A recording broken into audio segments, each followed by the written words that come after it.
Greenlight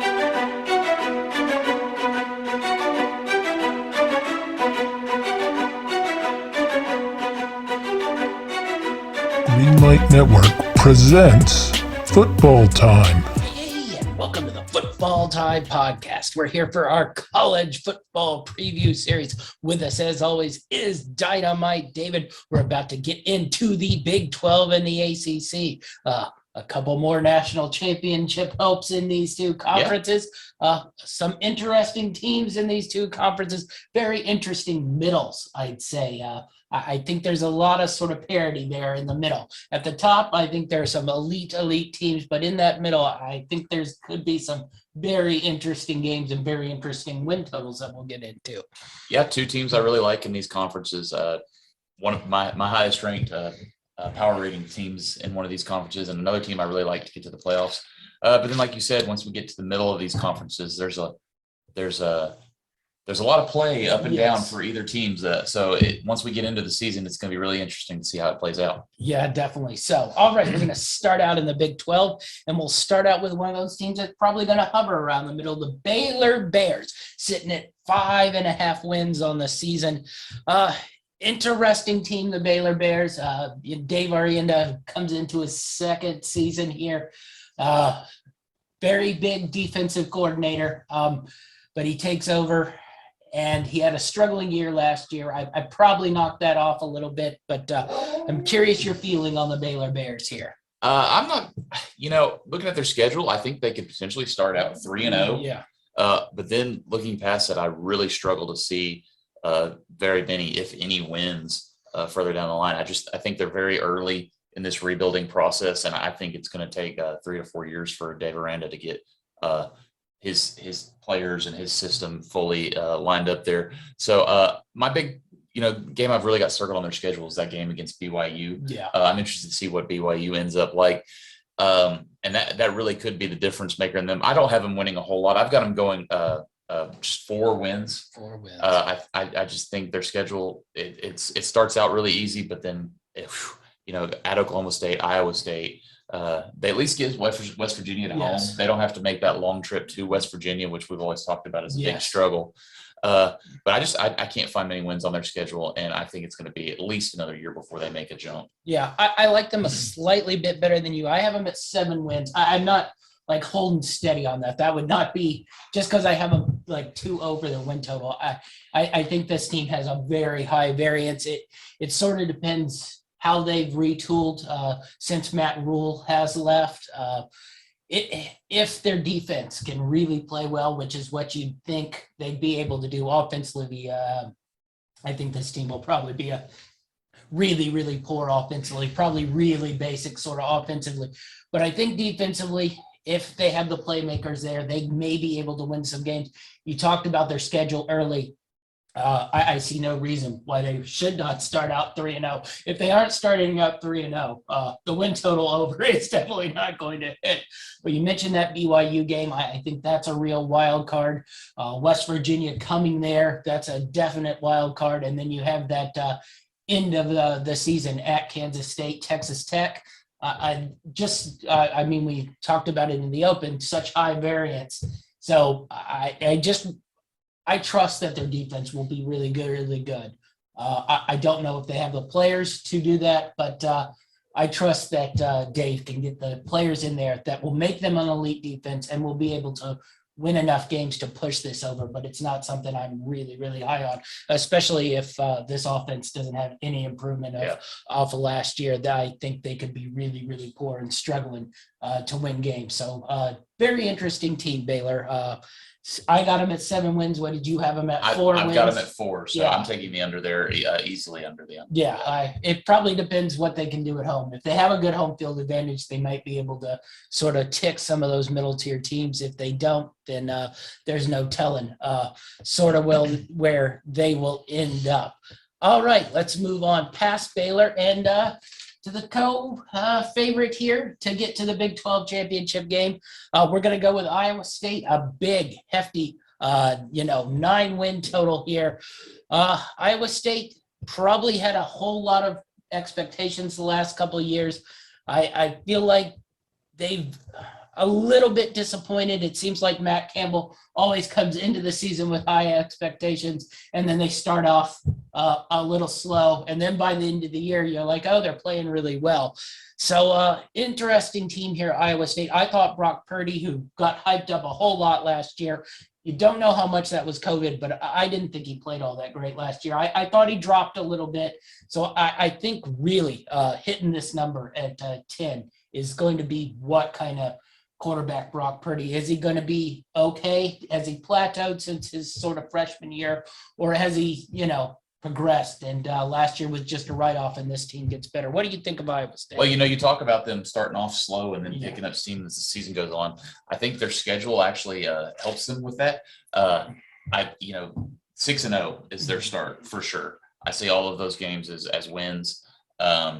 So if they finish the season strong, that's when they got all their tough games. But I think the experience for Brock Purdy is going to be helpful. It's his fourth year as a starting quarterback, and they return a lot of his weapons on offense, including 2 big-time tight ends, 1 conference All-American, 1 national All-American, and Charlie Kolar and Chase Allen. And the defense, I think it's going to be improved. They return most of their starters, all their starters on offense, except for I think one of the tight ends, which they're a really tight end power team. But I actually really like this team. I think experience is going to be good. I think Brock Purdy's going to make another step forward, and I think it's going to be a good year for Iowa State. And I've got him slightly hitting that over. Yeah. Well, you mentioned early last year and how this schedule, but I think last year when they played La Lafayette, everybody probably thought that was going to be a win. Yeah. And it didn't end up being one. Northern Iowa, a good subdivision team, not a great subdivision team, but if you looked at years past, they played both Iowa State and Iowa tight. So I think a lot of the guys on all 3 of those teams probably in and around the same recruiting area, so they probably know each other pretty well. But I look for Iowa State to easily go past that one. Iowa's the one that they probably need to win to sort of make their name into I wouldn't say top of the pack national championship, playoff team. But if they can win that Iowa game, you got that showdown with Oklahoma towards the end of the year. And then probably, I'm assuming we both assume Oklahoma is going to be in there in the Big 12 championship game. So maybe a rematch there. That might give them, maybe a little bit of a leeway to get a loss if they lose to, say, in Oklahoma, and then play them again in there, where I think we'll get into Oklahoma, but I don't know if they have quite the same margin for error with their really, really poor schedule. At least Iowa State has an Iowa on there. Oklahoma doesn't have much anything. You mentioned skill position guys on Iowa State. Really, really like them. I think they can be really, really, really good. And the defense should be solid to really good.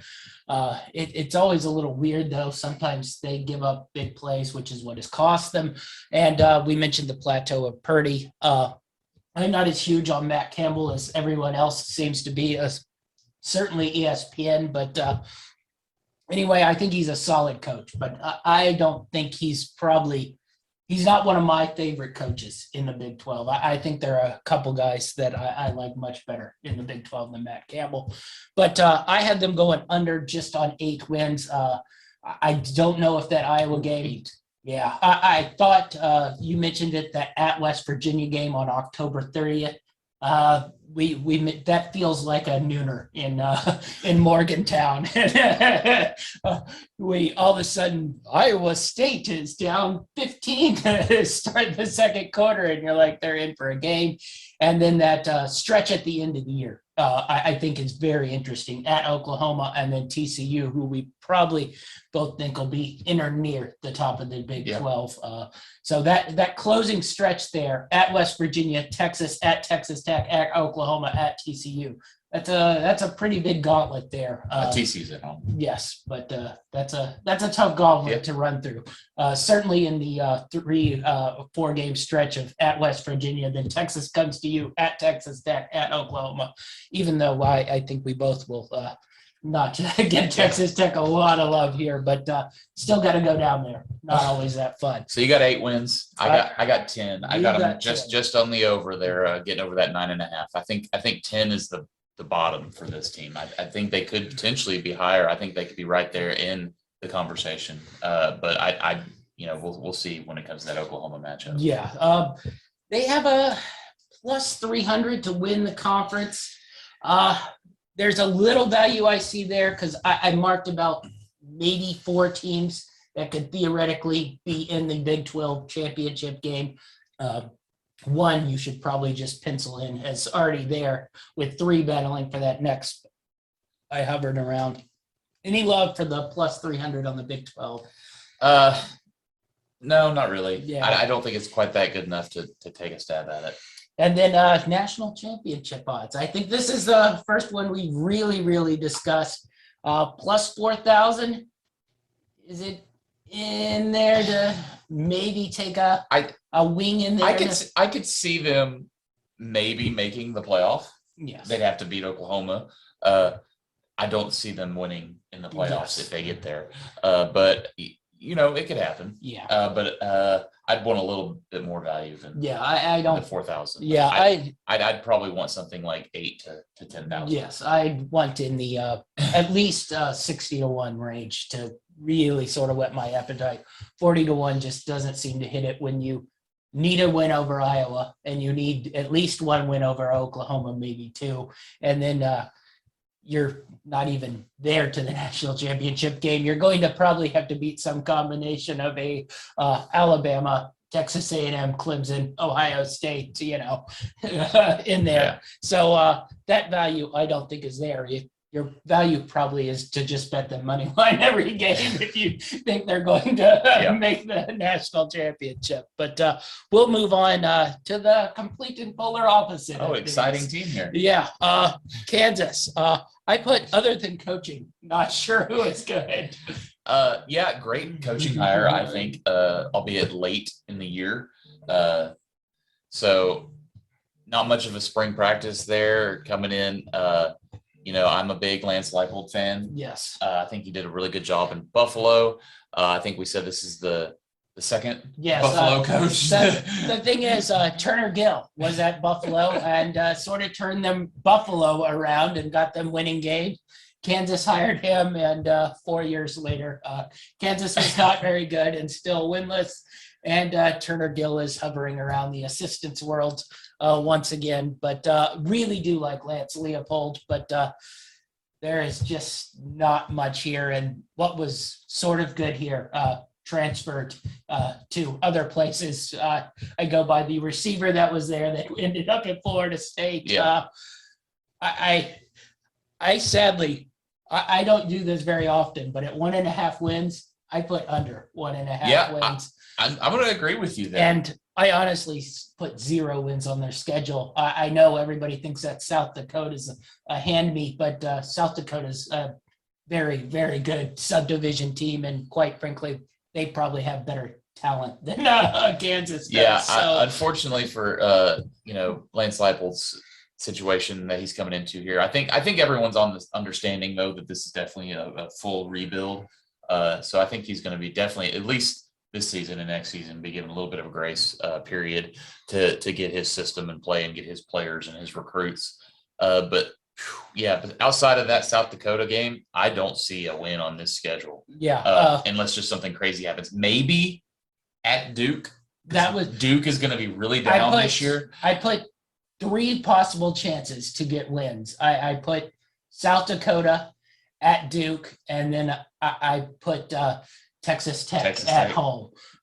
I think Tech's got enough offense. But that's what I don't even see that, because Tech's going to put up teams like Texas Tech are going to want those cheap wins. And they're going to be looking for what they can get too. Yeah. So I don't know really what you can get. You maybe could talk me into Duke, but them traveling to Duke, I don't think that really has much of a shot either. Yeah, I think if this Kansas team manages to get a conference win this year, you're celebrating and you're getting really excited for your future. That's how bad this team is. If I was going to say anything about Kansas at all, they can maybe run the ball a little bit.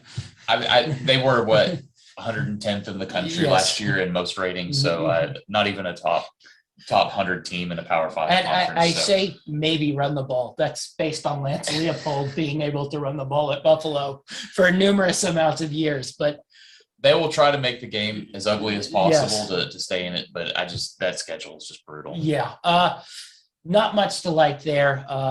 Is there any love on them? No, I think we're good to move on. Both taking the under 1.5. No way they get to. All right, we're going to move on to another team in the middle of the pack. Interesting team here. Kansas State sits at 5.5 wins on the season. I must say, I do really like Kansas State. I really like this coach who came over from North Dakota State to take over for Bill Snyder. Won, I believe, 7 or 8 games his first year, struggled a little bit last year, but I just like his play style. So I'm a little bullish on this team. I really like them. I'm curious about your thoughts on them. Yeah, I look at they get Skylar Thompson back at quarterback, Yes. senior. He only played the first 2 games last year. I think that's going to be a little bit of a boost to this offense, and their entire 2 deep on their offensive line return. So I look for their offensive line and their run game to be really solid. My biggest questions are on the defensive side of the ball. They only returned 6 starters, and they were already poor as it was last year. Maybe it's a good thing they're not bringing back many starters from last year, but that's my biggest question and concern. That's why I see them struggling in this Big 12, where there's a bunch of high-powered offenses, and you don't want to be struggling on defense against some of these teams that are going to be playing. I do think the talent's a little depleted on the defensive side of things. My only counter to that is Kansas State really likes to control the pace of the game, running the ball like they do. They have 2 wins over Oklahoma in both of Chris Kleinman's first 2 years, basically because they were able to control the ball, control that game. I don't think their defense was all that great. If you look at the points per possession for Oklahoma in those games, they pretty much scored every time they had the ball, except for like 1 or 2 series there where they were able to create turnovers or get that one stop. And then they were able to keep their offense on the field. Whereas like their running attack really is their best defense with this team. Yeah. They pound it, and they don't pound it for like explosive runs. They pound it for 4, 6, 8-yard runs, and they just control the game, control the clock. And that's really why I like this team.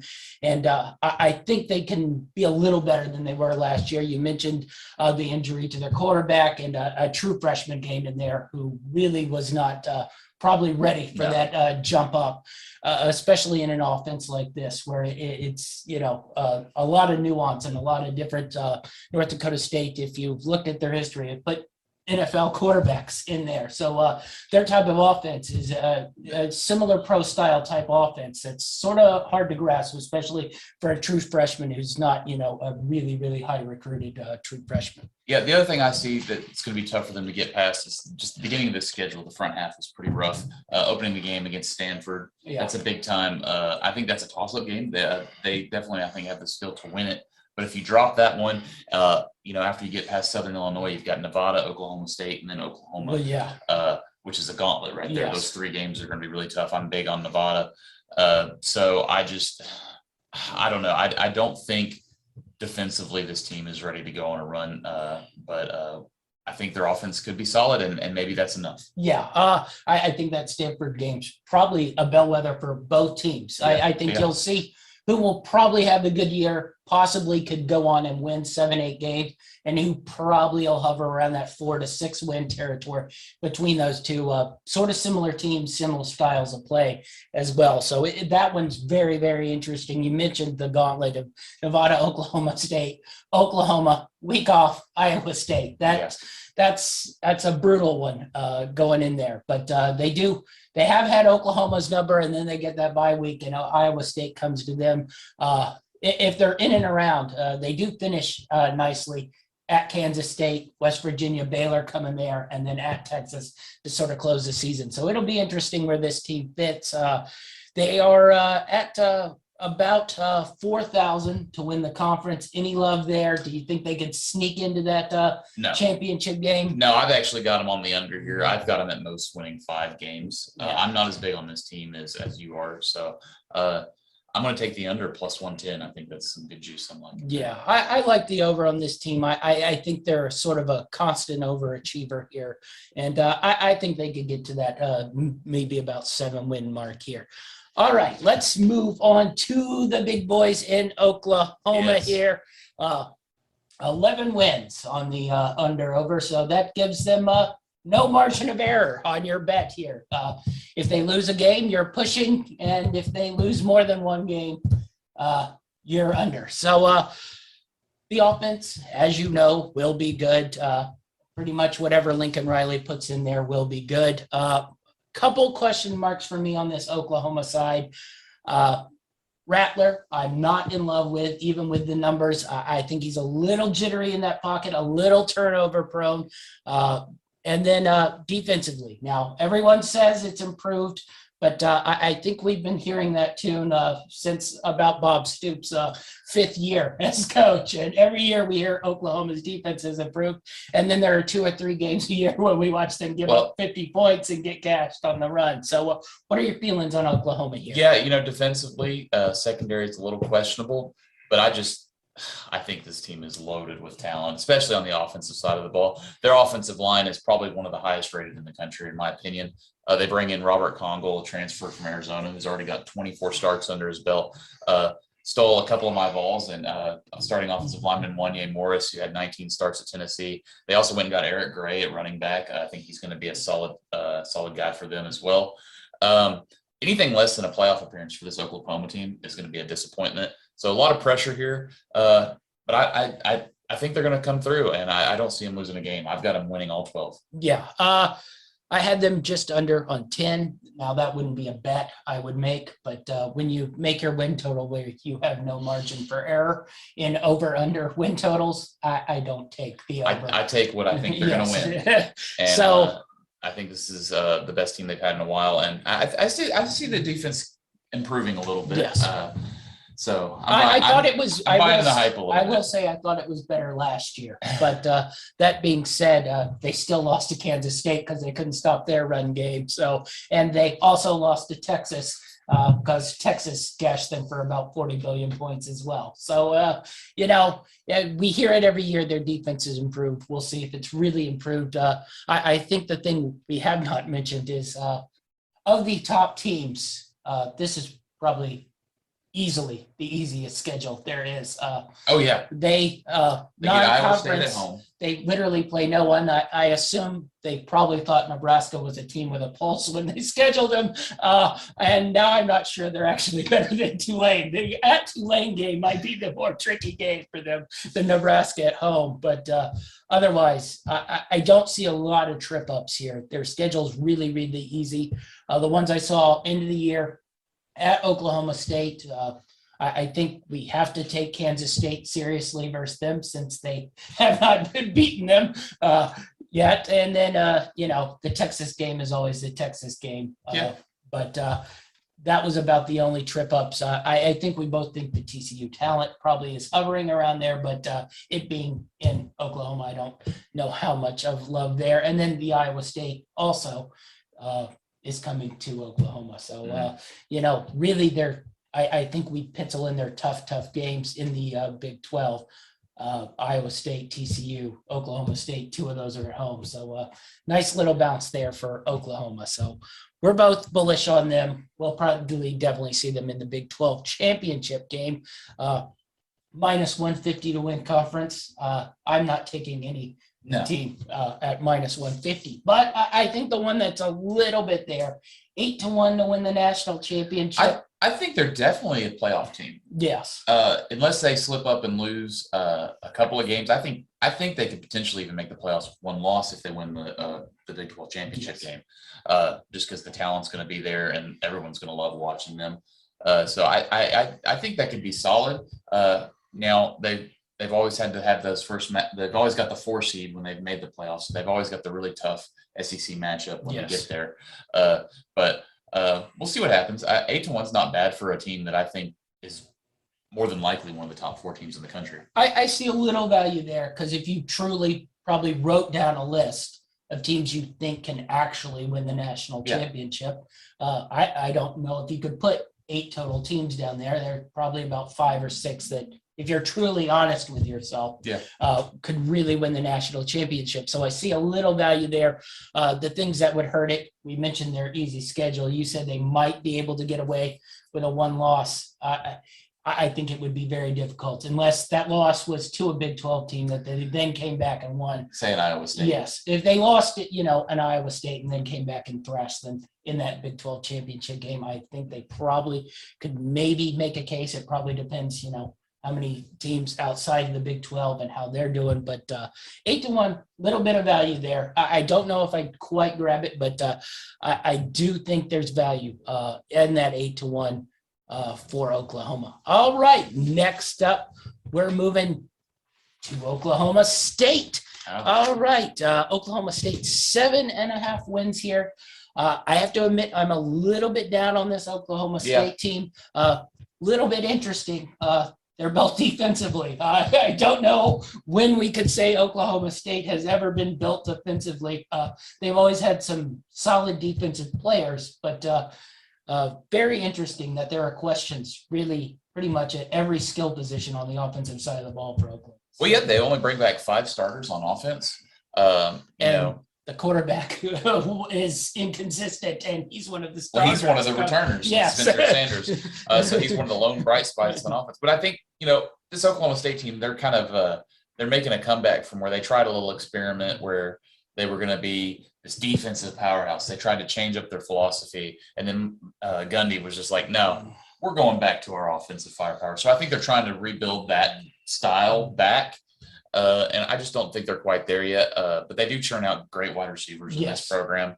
I think they should perform well. So we'll see. But like I said, the way Gundy likes to play, I don't know if they're going to have the offense for that this year. So I see them struggling a little bit. Well, that was my main concern. I put them right at the 7 mark. Yeah, I've actually got them right at 7. But, I had to sort of milk up and down, sort of. I think they can win here. I don't have a good feel on this team because I don't know if they're going to try to push things offensively. And then that hurts their defense if their offense cannot keep up. You mentioned the quarterback is returning, but, I think that's one of the spots where he's a little inconsistent. He's not like we've seen with the Oklahoma State quarterbacks in the past who have been, short, quick pass, accurate passes. He's a little hot and cold, and when he's cold, they aren't completing a lot of passes. And then I think more than anything last year which was disappointing, was the running back, Chuba Hubbard, and then they couldn't get the running game going. And Oklahoma State has always been able to sort of get that running game going, and that wasn't there. And now Chuba's gone, and I just don't know if that offense is going to be able to uphold, and I don't know if they have the mentality to sort of just try to grind games defensively. And they've got a lot of road games, I think, that are very tough. At West Virginia, at Iowa State, at Texas. They get Oklahoma at home, but then they have to go to Boise State. I just think there's going to be just not enough experience and leadership on this team to carry them through those tough challenges, and they're going to get tripped up early and often, I think. That Tulsa game's interesting too. We talked about Tulsa. I don't think either of us totally know what to expect out of Tulsa. It could be another team that's really good defensively, or they could sort of fall back into that mid-pack. But if both teams are good defensively, that could be a tighter game than I think. I'd be interested to see how many points Tulsa's getting. Yes.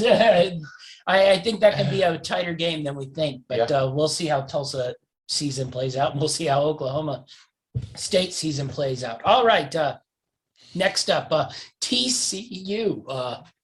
Interesting team here in that I think there's a lot of talent on this team, but I think the biggest question mark here is quarterback. Max Duggar, I think at the start of the year was really, really bad. He started to get good at the end of the year. So what Max Duggar are we getting, I think, is the biggest question here for TCU. Their win total sits at 7.5. So what do you like about TCU? Well, I'm a big fan of Max Duggar. His, he's struggled. He had a heart condition he was dealing with earlier in the year, COVID, and then he got the hand injury. So his season was really rattled by a lot of difficulties. But I think a full off season, I think he's going to be coming into this year strong. Should all be behind him.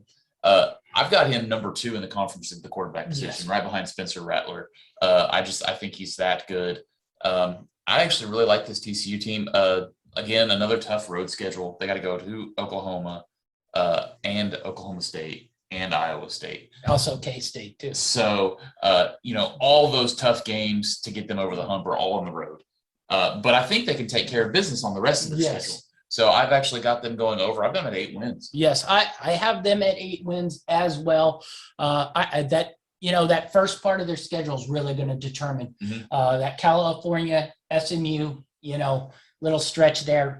I'd say Texas, but they have annihilated Texas. 100th meeting of that TCU SMU game. Yes, so, that's always a fun one. They didn't get to play it last year, so looking forward to that game.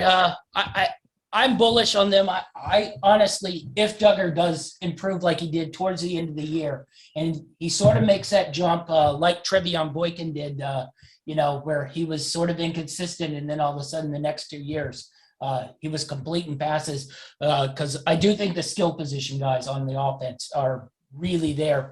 Probably I'd put them right up there with Iowa State and Oklahoma, but they have to have somebody to get them the ball. TCU is going to be able to play defense, but I think quarterback is what they need. Consistent quarterback, because there were got a good one. at times I loved what he did, and then at times he was driving me nuts, because I believe we took him and took against him, and I don't know if we always hit it. It seemed like we'd hit it when he was throwing like 5 picks, and then all of a sudden the next week we'd be off him, and then he'd rush for 200 yards and throw for 300, and we'll be like, what's going on here? But both bullish on TCU.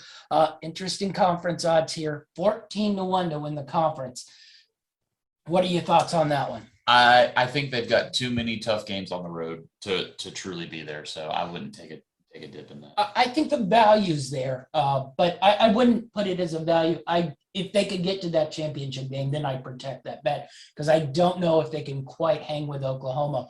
But I think the value's there to hold it and see if they can get that, to that championship game. Also, that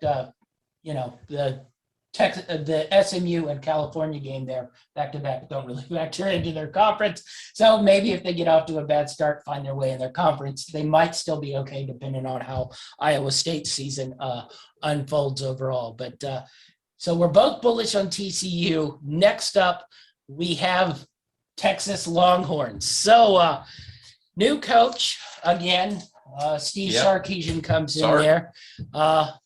8 wins on them. I must say, I'm way under on this. I don't like this Texas team, but what are your thoughts on them? My biggest question is who's going to play quarterback? That was coming from me. As of today, they still have yet to announce a starter. I think it's going to be the speedy, strong-arm Hudson Card, but he's in a battle with Casey Thompson, who backed up Ellinger last year. So they could go with the newcomer, exciting talent guy, or the guy that's got experience.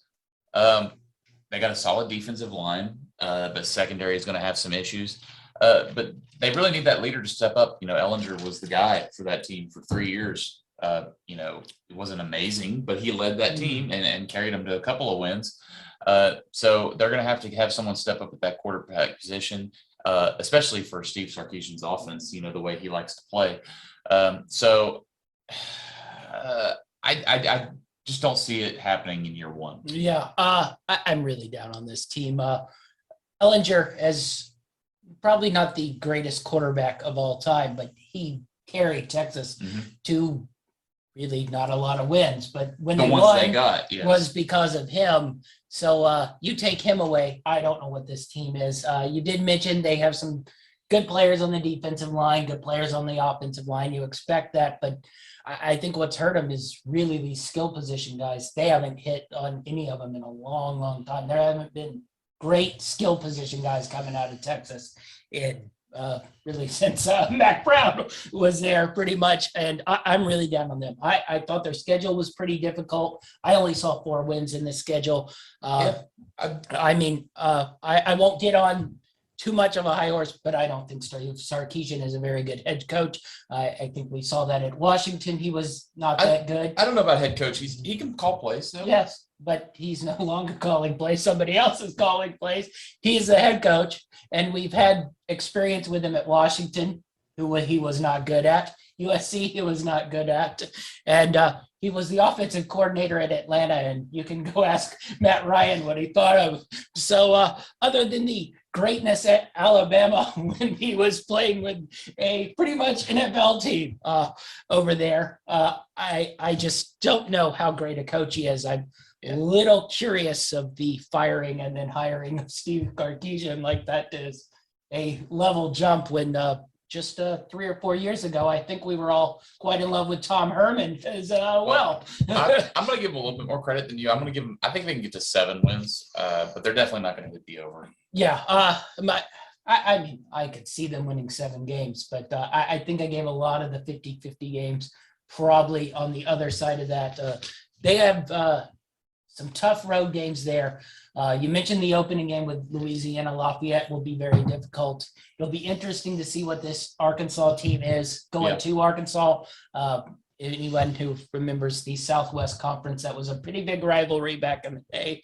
I'm assuming our younger fans probably have no idea what I'm talking about, but there was a cool conference, and it was the Southwest. That's early for me as well. But that was a fun rivalry game.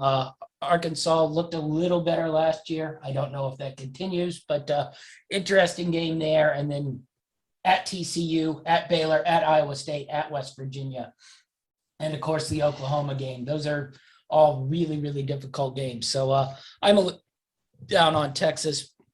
Plus, I think they get a bit overvalued just because people like Texas and they bet on them. So I'm a big pusher on the under there. 550 to win the conference. No. Yeah, that was a quick no for me. No. I couldn't even believe that was their value. But once again, I think they're getting a lot of credit on their name. Yes. Speaking of random people just betting on Texas because it's Texas. Clearly, I've not watched Texas play football in the last 15 years. All right, we'll move to another Texas team. And this one I know probably is going to be bad. Texas Tech, 4.5. I'm under on this one as well. I put no identity. What are they? Matt Wells came in there, wanted to make them, a pro-style defensive team. That's not Texas Tech's nature. So essentially, he's made them terrible on offense, and they're still bad on defense. So I don't know what to make of this Texas Tech. Well, they got solid weapons at wide receiver. They bring in Tyler Shuck out of Oregon. We'll see what he can do here. But outside of that, they really don't stand out in any other position other than wide receivers and maybe at quarterback. So they may have a little bit of offense, but I just don't see them getting very far. And I really like that undervalue at plus 125. I think they're 3 wins is what I've got them. Yeah, I was being kind and gave them 4. But honestly, I think it probably is closer to 2 than 4. I put them in about a 2 to 4 range, and I was more likely to, but I was being kind on the 4. That Houston game will be an interesting game. I probably favor Houston there.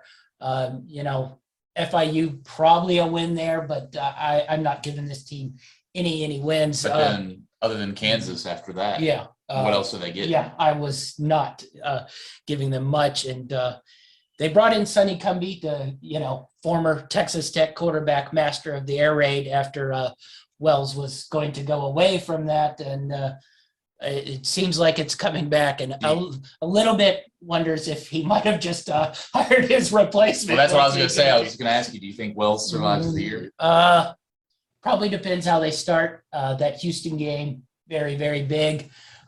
He might be able to lose that one, then win those 2, but there's a bad stretch in there at Texas, at West Virginia, at TCU. Well, we talked about, they were the one of the few opportunities for Kansas to get a win. Mm-hmm. You lose that Kansas game, you're toast. Yeah. So I'm not really big on them. I was being kind and gave them 4 wins, but I don't know if they can even get that. So I think the under's there. And this is one where I think the coach probably heads out as well. Next up, the weirdest team in the Big 12. I like this team. Yeah, I like this team as well. Their schedule's pretty difficult. Yep. But I do like their coach. Was a big fan of him at Troy. 6.5 wins.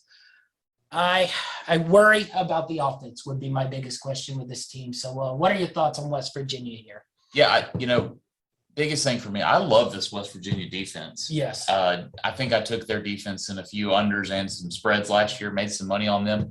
They only gave up an average of 291 yards per game and 20 points per game. I mean, if you can get that from your defense in the Big 12, you're going to be winning some games.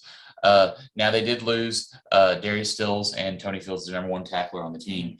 But I think they're still really powerful on defense. But they did have a terrible wide receiver group last year, led the conference in drops, 32 drops in their wide receiver group last year.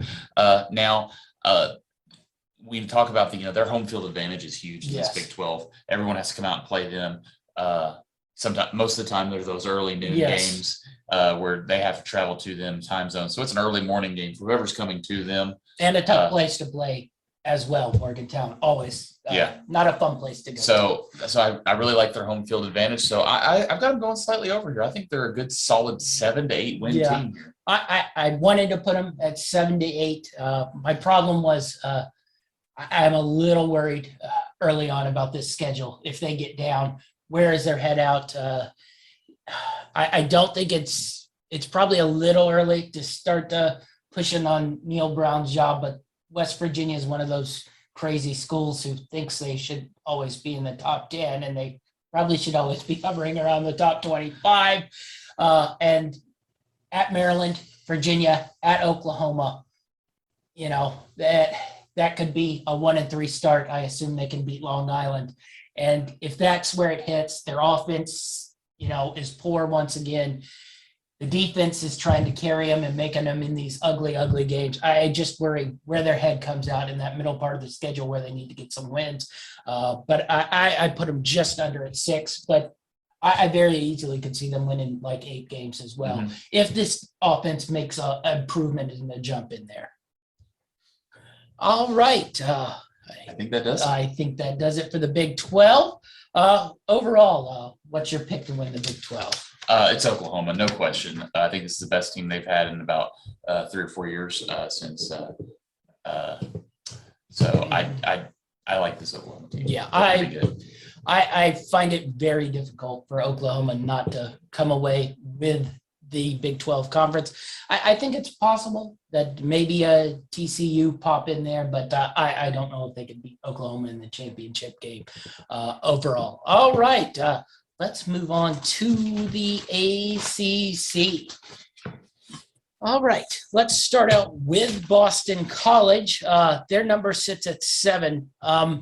This is about as sort of an okay team gets. Solid on the lines, okay running attack, quarterback little inconsistent. I had them a little under, but I think we're going to talk about it a lot in this ACC. Yeah. That middle. There's 1 week to the next. If you're trying to predict who's winning what. There's probably going to be 5 or 6 teams that are going to hover between 4 to 7 wins. Yes, correct. Based on how these toss-up games go. So it's going to get really ugly outside of those top, 3-4 teams. But this Boston College team, I like their offense was finally starting to figure things out last year. Phil Jurkovec has been developing pretty well as a quarterback. And this isn't, you think Boston College football, you don't think of what you saw last year, throwing the ball over the field. One of the most yards per game passing they've had in the history of their program last year. So I think they're going to keep improving on offense. Be interesting to see where their defense is at. But, just this ACC conference is tough. Yes. And that 7 wins, I think it's going to be a little high for them. I think they can get to a bowl game. Yeah. I've got them at 6 wins. But I don't think they're going to get the over there. Yeah, I put under. I put them at 5, but 6 wins right there. I mean, their range is probably 5 on the low end to 8 on the very, very high end where everything breaks back. You mentioned their quarterback. He can be really good, but he's, I think that's probably true for a lot of these teams. Yeah. Inconsistent quarterback play. Mm-hmm. One game he's throwing 4 touchdowns, throwing for 350 and missing like 4 passes. The next game he can't hit anyone and is turning the ball over. Yeah. And you're like, what are we getting game to game? If he can find some consistency, I think that Boston College team moves more in the 7-win area. If it's more like last year where it's jumping game to game, I think it's more in the 5-win area. So it's a really a solid team, good players on sort of both sides of the ball. It's just not great players on either side of the ball, but all really solid college football players. So interesting team to see how they play out on the year, but we'll move on. Our next team up is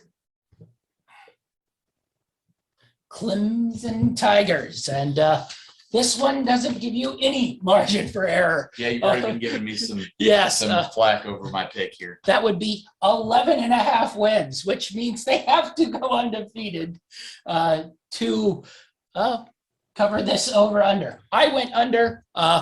The only thing I could find negative about this team was the running back position might not be quite as good as it was last year.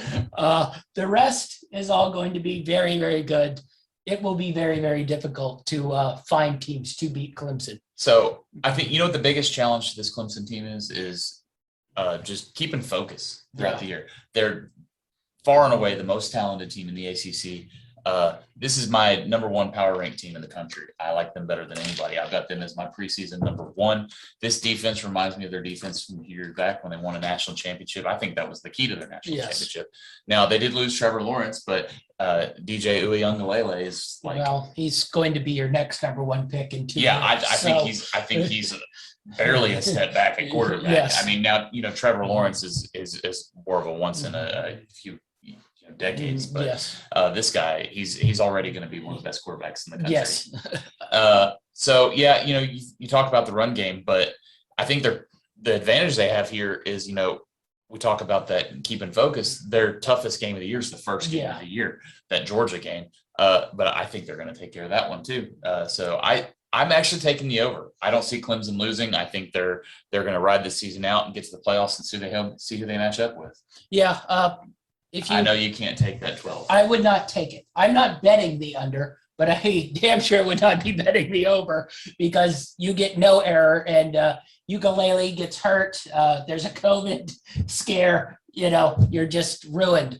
I will say the schedule also somehow benefits them as well. Somehow they managed to avoid both North Carolina and Miami in the regular season. Yeah. I struggled to find a loss. You mentioned Georgia, but actually I don't foresee Georgia putting up much of a fight versus Clemson.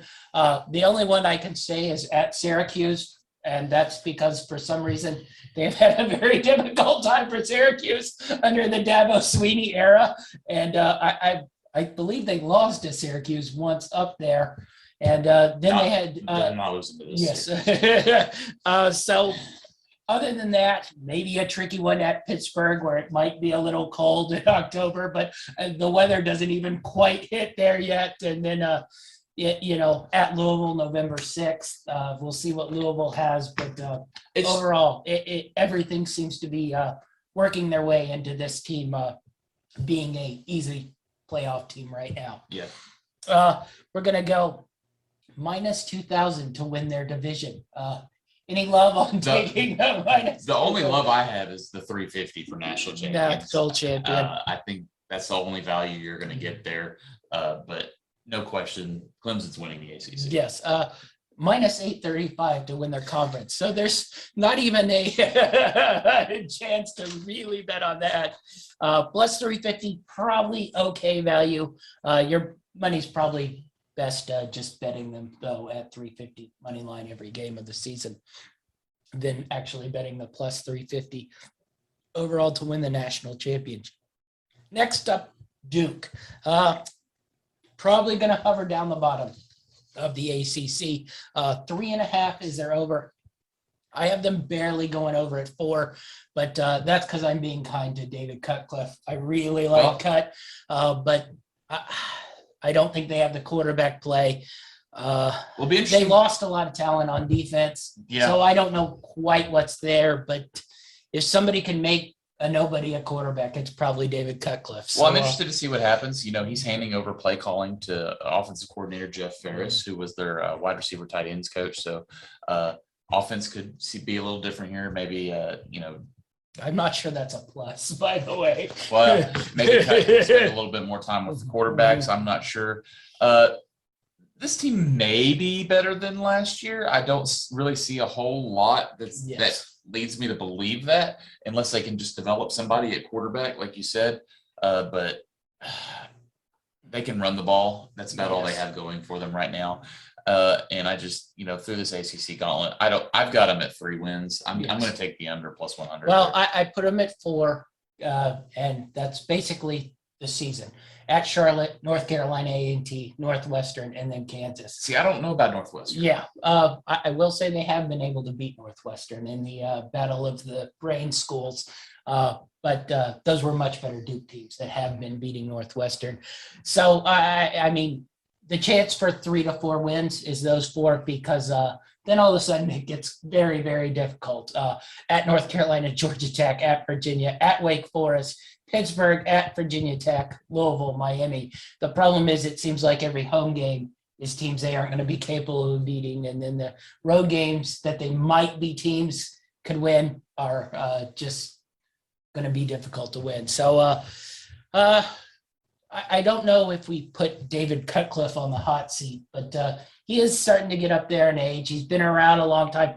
He's had 2 bad seasons in a row. If this goes bad, do you think they maybe make a change here? Or do you just sort of keep it going? I mean, what's their expectations at Duke? I mean, also, he's probably been one of their most successful football coaches of all time. Yes. So, I mean, one, you don't want to run him out of town. And I just, what are you going to get to come to Duke that's going to be any better? I mean, the ACC is actually getting stronger. I think it's getting tougher to win in the ACC. And I think Cut could turn it around. He's just, like I said, he's got to have his quarterback. And he's missing that right now. Maybe he can bring one in the next year or 2 or develop somebody. We'll see. He's worked magic with quarterbacks before in the past. So I wouldn't count them down and out, but this year, yes. Yeah, I think it would be more of sort of retiring situation, than we're going to fire him. But you never know. I think he won 2 games the year before and 2 games that year. So he's been on a little bit of a bad stretch. So we'll see what Cut can make of this team. Next up, Florida State. So 5.5 wins for Florida State. I don't know the last time they were 5.5 wins. I have them barely going over this, but I think there are so many just questions. They got a lot of transfers in there. Yeah. Whether these transfers are good or not, I don't know. Whether Florida State is good or not, I don't know. So what do you make of Florida State? Well, they get Mackenzie Milton, grad transfer from UCF, who had that terrible knee injury. It's been out for a few years, going to come back and play. So they really need him to turn this offense around. Because their defense doesn't help them out at all. Yes. So they're going to have to score the ball to keep up with some of these teams. If this offense is improved, they maybe make a bigger jump than I think they're going to, but I only see them getting 4 wins. I'm actually taking the under here. I think they're, the 50-50 games where it could go either way end up on the road. They've got at Boston College. I think that's a 50-50 game. At North Carolina is going to be really tough. At Wake even, I think is a toss-up game. So I just think the games that they need to win are on the road, and they're going to struggle to get that. So I've only got them winning 4 wins. Yeah, I put them over, and it's probably because I want Mackenzie Milton to be good. Yeah. I was a big fan of him at Central Florida, and when it wasn't like a bad knee injury, it was his whole leg pretty much went into it. We're talking Alex Smith type, stuff there, and. I think I want him to be good and yet at least be able to complete his college career on top. But I think there are a lot of questions whether he'll be able to. He was such a dynamic mover, and I don't know if that's going to be there. I think Florida State's season probably depends on this opening spot.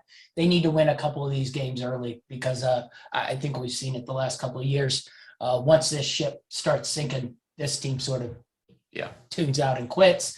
And I wonder if that's coming as well. But they do bring in the Kansas wide receiver as well. So I think there's explosiveness on this offense. And I don't know if they have great defenders, but there's, they always have fast, explosive guys on defense too. It's whether they can get them to play good football. That has been the question for a while now. I think even while Jimbo was there, those last couple of Jimbo years, he was not getting the type of talent that he had gotten before. So it's been a while on Florida State. I think I just put them over. I think I felt under, but I wanted Mackenzie Milton to at least have a little bit of good season, go out nicely. But I don't even know if he's going to end up winning the job. So next up, we're going to Georgia Tech. This is a fun little team here. Odd team, I think. They've pulled away from the option, but yet they still can only run the ball. So Georgia Tech sits at 5 wins. What's your feeling on Georgia Tech? I really want to like this team. Yes. I loved them last year. Picked them. If you go back and watch our pick shows, I was picking Georgia Tech week in, week out. And guess what? I did not win very much last year. They let me down quite a bit. Their defense was terrible last year. And for them to have any chance, they're going to have to improve. But gosh, looking at this schedule, they got Clemson, Notre Dame, and Georgia. And I just I don't see them getting many wins. I don't think they're going to come along very further than they were last year. Quarterback play is suspect. Receivers are tough. Offensive line is tough. Defenses, they're giving up 400 yards passing a game. This team's going to win 34 games max. See, I'm a little more bullish. I want to like this team. They play hard. I like the coach, Jeff Collins. I just don't know. It's weird that they haven't carried over that, he was a head coach at Temple when they were playing really, really tough defense. That hasn't quite translated to the ACC. You'd think he'd be able to get better defensive players down in Georgia than he would be able to get up in Philadelphia, but that just hasn't worked out. They haven't found a quarterback, which has probably been the main problem, and like I said, they're no longer running the option, but really, when they do run the option, that's their best weapon, because the only thing they've really been able to do much on offense is run the ball. And I want to like them, so I put them over. We mentioned the middle tier of this, where it's a bunch of 50-50 games. I'm putting them, they win it. You are putting them, they lose it, I think, here. So interesting team, Georgia Tech. We'll see if they're on the winning side or the losing side. They were on the losing side last year. The year before, they were a little bit better. But next up, speaking of middle teams that you could go one way or the other. Louisville, 6.5 on the over for Louisville here. Lost a lot of talent on the offensive side of the ball. Defensively, I put them at mediocre to poor. The one thing I like here is I like Scott Satterfield. I think he's a really good football coach. So I'm putting my trust in here, and I'm going with Louisville on the over here. What do you think of Louisville? Well, I just look at their inexperience at the wide receiver position. Yes. I think that's really going to hurt them. They've lost 5 of their 7 top tacklers on defense. And this non-conference is really rough. Opening the game at Mississippi, or not at Mississippi, but I think it's a neutral site game. Yes. But opening up the game against Mississippi, and they also have UCF and Kentucky to finish the season off. That big rivalry game, and I don't think this is quite good. I mean, I guess it's going to depend on how well Malik Cunningham does at quarterback. That was going to be my. I think they could cover up some of the stuff on defense if Malik Cunningham is playing really good football. But speaking of quarterbacks who have good one game, bad the other, I think Malik Cunningham sort of fits right there. You never know what you're going to get. I think they're kind of counting on him to be, the Lamar Jackson for this team. They need him to run the ball well and just make those plays when a play breaks down. Figure out a way to still get that first down and make things happen. Just a little spark on that offense. But like I said, I think they're going to have a little trouble defensively as well. So I've got them just on the under. I've got them at 5 wins. I just don't think they're going to get to that 7 mark to get the over. Yeah, I think once again we're sort of. But this is one of those teams. That's how I think it's the same thing. Where I think they're getting those 50-50 wins. You don't think they're getting them, and that's just sort of where it falls. My teams are probably Georgia Tech and Louisville. Yours are probably a couple other guys that we're about to get to. Yep. So, that's just sort of how it's going to be, I think, in this middle tier of the ACC. I think everybody's sort of good. None of them are great. They're all just sort of good. And you can find little spots where it's like, who's going to be healthy and who's going to be playing right with momentum coming into the week's games. Next up, we're going to go with one of the ACC contenders. I don't think there are very many contenders in the ACC. There are probably about 2, maybe 3. But Miami, 9.5 wins. I told you before we started this, it's pretty much all rides. How healthy is De'Aaron King? Yeah, I mean, it's Manny Diaz's 3rd year here already, and he really just depends on De'Aaron King has to stay healthy. The only thing I look at, their defensive backs were pretty disappointing last season. Pass coverage was rough. If they can make some strides on defense, what it looks like they should on paper, this team could be right there. But really dependent on De'Aaron King. Yeah, offense totally dependent on De'Aaron King to really get the move. Now their skill position guys are really, really explosive, but I don't think the depth behind King is enough to really get that offense humming. You mentioned Miami gets a lot of explosive plays on defense. They get turnovers, they get sacks, but the problem is they gave up just huge plays also. So they have to shore that up and become more of a solid defensive unit than a big play defensive unit. And if they can find a way to sort of control the highs and lows on that defensive side of things, I think they can hit this over. The other thing we didn't mention is this is a very difficult schedule. I think, if they had something a little softer, I'd be a lot more bullish on this over. But Alabama, Appy State, Michigan State to start the season. That's 3 difficult games to start now. Granted, 2 of them are in Miami, but that's a hard way to start the season. Well, I think you get kind of a pass in that Alabama game. Yeah. I don't think anyone expects Miami to win that. But I think they're going to have to win those next 2 to keep their season alive. Now, obviously, those are all non-conference, so they can still have a successful ACC season. But I think you tend to, especially on a team that has high expectations like Miami, I think if you drop a couple games early, it's hard to keep everyone's head in it and keep that team from falling apart. Yeah, I think they want to be a fringe contender. I don't think, you go into the season looking at them as a playoff team. But you give them a pass on that Alabama game. And then, if they can get that Appy State win, that Michigan State win, and then they have that big matchup at North Carolina. Then things start rolling, buzz starts flowing, and you never know, quite where things line up.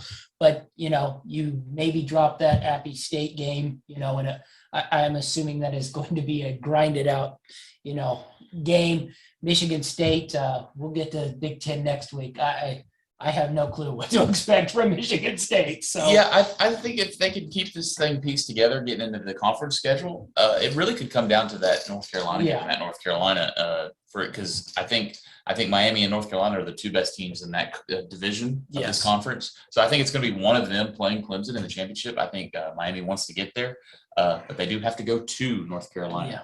So the cauldron of Tar Heel Stadium. I've got Miami going on. I don't think LT's coming through the door. Or Julius Peppers. All right. Speaking of, we'll move to North Carolina. Their over-under sits at 10 wins. So high expectations for a North Carolina team that I think is going to disappoint us a little bit. They lose a lot of skill position guys, which is what makes me nervous. Sam Howell is there. I'm not totally sold on Sam Howell, but he can sling it. Yes, he can sling it, but I'm a little worried who he's slinging it to this year because all those explosive guys are now on NFL rosters this year. So what do you make of North Carolina? Well, I'm hoping they can get some improvement on their offensive line. Howell was running for his life all last year when he was, hoping you have enough time to chuck it down the field. One good thing, they've got all their starters returning, so they're getting to have some experience. So hopefully you'd see some improvement there. The big things is they get Miami at home. We already talked about that, so that's a huge advantage. But we need to see some skill position players step up. Who's going to make the plays?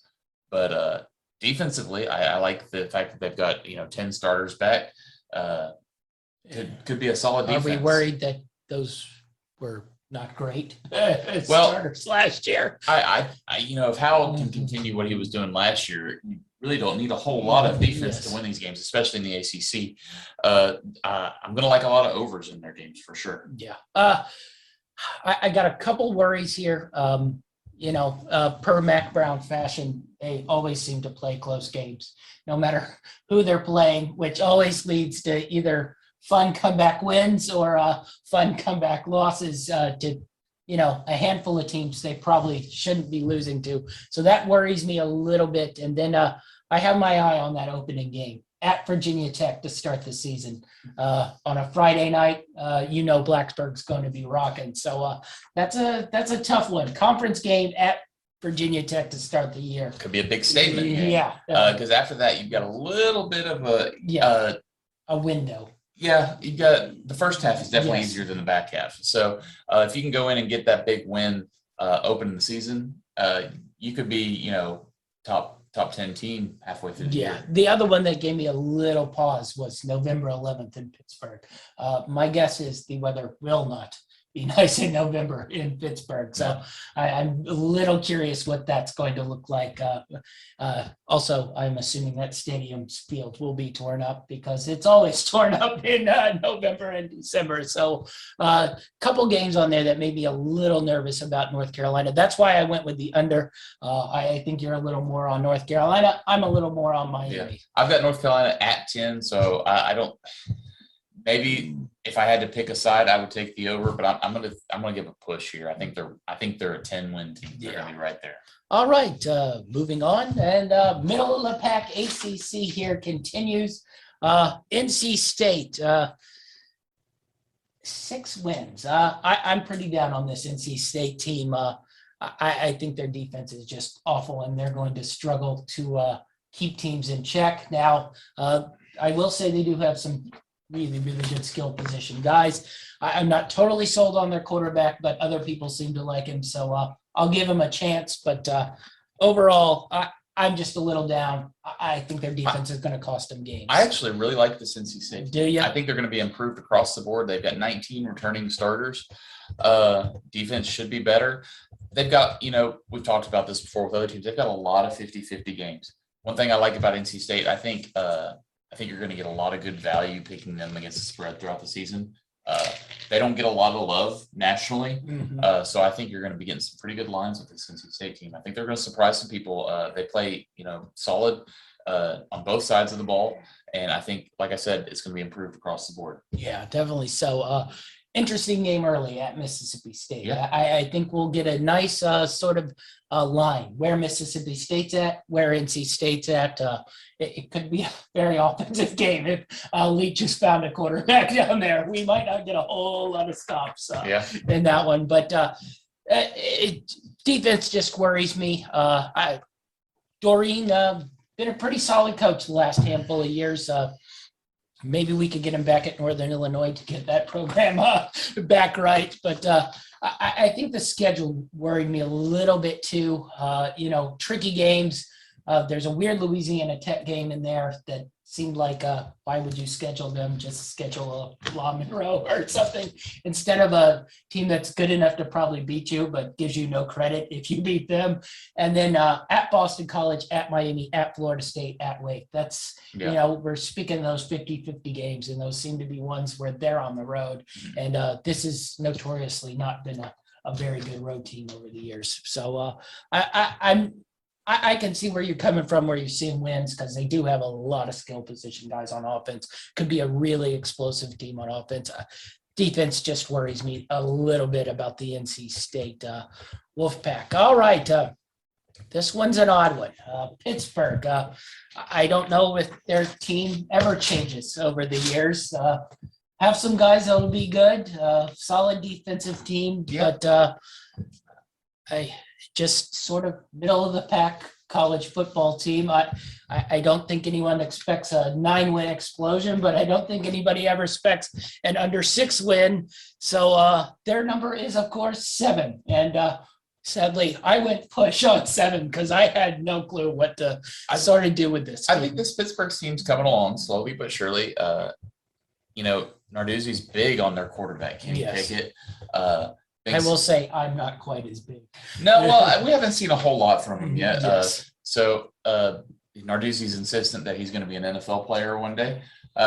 We'll see. Well, I probably will be looking up his box score in the fourth quarter of these exhibition games. But remember that guy? And another thing is they get Clemson, North Carolina, and Miami all at home. Yes, I will say they're a little tricky place to go to, especially in winter. Potential for some big upsets.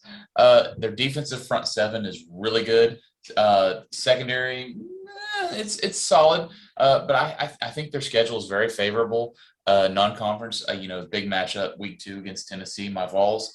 I think Pittsburgh could go in there and take that one. Yes. I'm not as big on Tennessee this year, and that's the But see, this is where I get weird. They could probably go into Tennessee and win that one, and then the next week they play Western Michigan, and it wouldn't totally stun me if they lose. Yeah, that. Western Michigan's solid. But I've got them right there between 7 and 8 wins. Yes. I'm giving them 8. Yeah. I'm going to give them the over. See, you're bullish on Pittsburgh. I'm on the under end on that. I pushed on 7. I felt like it was probably more in that 6-win category, but I do think their defense is really good. Narduzzi's a solid coach. I mean, there's nothing like spectacular about him, but he'll win your 6 to 8 games a year, and that's probably what Pittsburgh wants. Yep. So I guess you go over, I go under. We'll see how this middle unfolds. All right, Syracuse Orange men. And, Powerhouse. well, it was once upon a time, no longer. And sadly, Dino has had some struggles of late after a nice little start there. And I think they won 9 or 10 games there about 3 years ago. And since then, I don't know if they've won a combined total 9 or 10 games. I know you're a big Dino Babers fan, but I was shocked that he didn't get canned last season. I don't know why they retained him for another year. This team last year was negative 199 yards per game, only managed 1 win. They might be able to get 2 this year. I'm taking the under plus 120. I don't think this team is very good at all.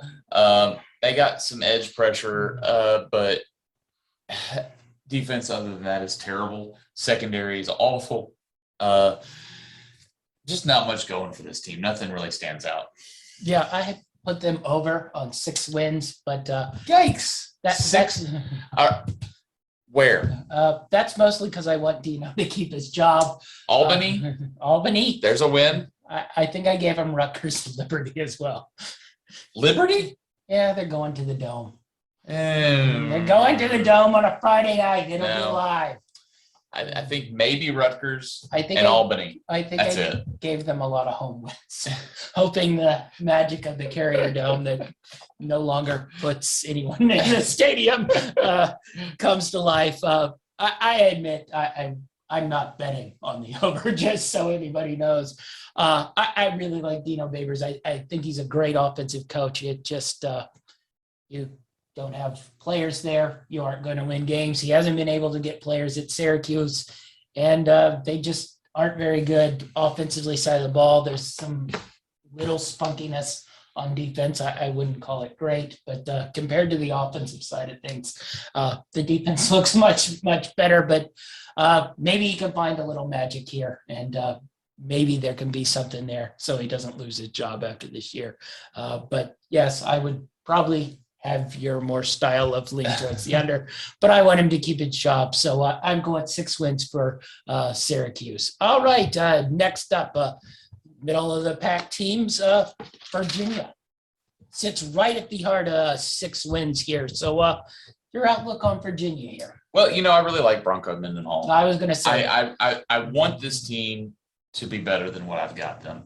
But I look at their schedule, I look at their team, not a really hardly any standout players across the board. I think Armstrong's a solid I quarterback. like the quarterback, I will say. But other than that, they're average to poor in every position in the ACC. So I've got them getting 4 wins this year. I'm going to take the under. I think I just don't think they're going to be there this year. Yeah. It was hard for me to not go over, and I went over. That's because I have so much respect for Bronto Mendenhall. He can sort of find ways to win games. It's not going to always be pretty. It's most of the time going to be pretty ugly. Yeah. But I've been a little disappointed with how their defense has been the last couple of years, and it doesn't look to be strong again, which I think might hurt them because Bronco usually needs, that strong defense because he plays that sort of a lot of defensive back style of defense out there, and it throws teams off. But if they don't have the type of players on defense, and then the offense, Broncos always had sort of a, let's just go with a gross style of offense. It's never pretty. It's usually pretty efficient and can get the job done to win you, 7-8 games. I went just over on the 7 wins here, but this one. Well, this is another one of those that's teams. Where it could go from my you 4. can tell me they can win 4. Yeah. You can tell me they can win 8.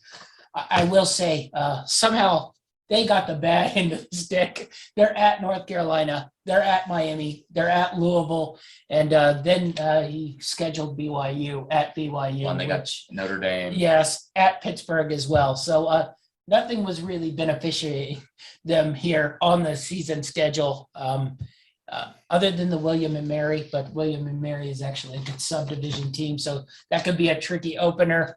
And we'll see in week 0 what Illinois gives us. So anyway, I'm a little over on this one, but we'll see if the defense is improved. I think they get more to my over. If it's sort of flatlined from what it was last year, I think they go more to your under style of season. All right, next up, Virginia Tech Hokies, more middle teams that have a wide spectrum of win-loss here. I like Fuentes. I'm going to ride Fuentes, and I'm going to ride the over here. I gave them 8 wins. I will say I don't trust the quarterback much. I don't know if they can run the ball, which Fuentes was always able to run the ball, and their defense has just been atrocious pretty much since he came there. So things have to improve, but I think they can be explosive, and they do probably have the best home field advantage other than Clemson in the ACC. Well, their defense last year gave up 32 points per game. Yes. So they got to improve there. They should improve there. I guess it looks like Burmeister is going to be the starter at quarterback, although he was the guy that got benched after playing 2 games last season. So not a whole lot of confidence there. But they've got great receivers. So if they can have somebody step up and manage the team and get them the ball, they could be pretty solid on offense. I think that opener against North Carolina is huge. Yes. I think that's going to be so make or break for this Virginia Tech team. I don't think they're going to get that win, and I think it's going to spell for a very middle of the road season for this Virginia Tech team. I've got them under. I've got them going 6 wins. Yeah, I can very much see that, and that's probably Fuentes' job if he can't get to 7 wins at least, and then even then, I don't know.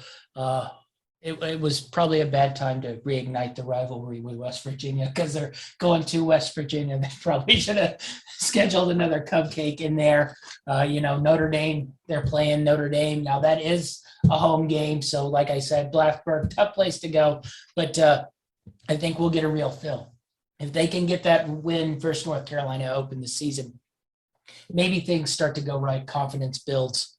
Because I do think they have some explosive playmakers. They get good quarterback play. I don't expect the defense to be great, but maybe solid enough. A lot of those Fuentes' teams at Memphis, the defense wasn't great, but it found a way to get turnovers. He hasn't been able to find that at Virginia Tech. And so those are some of the things that would have to go right. I went 8, but once again, this could be a very, very random type of 4-8, and we'll see if Fuentes keeps his job. And then probably the most middle tier consistent team in the ACC for the last 10 years. I think Clawson has been there at least 9 of them. 6.5 wins for Wake. I have them right at 7. This team has good players, sort of both sides of the ball. I mean, nothing spectacular, but all solid, good players. So what do you make of Wake? Clawson's finally getting his offense going at Wake. I think that was a big difference in them improving. They averaged 36 points per game last year. Really talented wide receiver group. And I think this offense is a lot of veterans coming back. Almost the whole starting lineup's returning. I also look at their schedule. Their schedule is very favorable. I think it's the easiest schedule in the ACC. Non-conference, they've got Old Dominion, Norfolk State, and Army. I think they're going to win all those. Yes. Some of their 50-50 games they have at home. They got Florida State at home. They got Louisville at home. They got NC State at home. Yes. Now, Boston College is going to be a little bit of challenge on the road, but you look at North Carolina, Clemson, I don't expect them to win those games. No. So you like your games that you don't expect to win to be on the road. You want those 50-50 games at home. I'm big on this Wake Forest team. I've got them over. I've got them going to go 8 wins. You got them in the 8 wins. I got them at 7 wins. This one, I don't think fluctuates quite as much. I think it's more 6 to 8 than like a 4 to 8 margin, which I think, the previous, 3 or 4 teams that we talked about, I think that more margin's more 4 to 8 wins, depending on the season goes. I think they can win 6 games pretty easy. And they probably can maybe even hit, if things break right, that 8-win margin. Really like Dave Clawson. Real solid football coach. Has got that Wake Forest program really, really on solid ground. So we'll see if Wake can sort of get to that 8-win mark or get more to the lower tier of the 6-win mark. Yep. But that does our ACC recap. Yeah. So overall, where are you going on the ACC side of things? I've got Clemson and North Carolina coming out of each divisions. Clemson, obviously, I think is going to win it all. Yes. But I think North Carolina getting that game against Miami in North Carolina is the difference maker. So I'm going to give North Carolina the edge over Miami. Yeah, I don't see anybody but Clemson pretty much dominating this unless a whole lot of things go wrong. If King stays healthy, I expect Miami to be in there and at least have it. It'd be a fun game to have King in there in the championship game. But I think Clemson really, really interesting to see how really, really good they are going to be. Could be an entertaining watch all season long. All right, that does it for the ACC and the Big 12. All right, so next week, I believe on Monday, we're going to have our final preview show. We're going to go with the SEC and the Big 10. Be sure to follow us on YouTube, like and subscribe. You'll get our NFL preview. We got AFC South, NFC South. Any teams you like in those divisions there? I'm a big Titans fan. They're going to win that AFC South for sure. So we got that coming up tomorrow. So be sure to look out for the NFL preview along with all the Winning Daily shows coming out. Get in on the football action. That's our show, and we're out.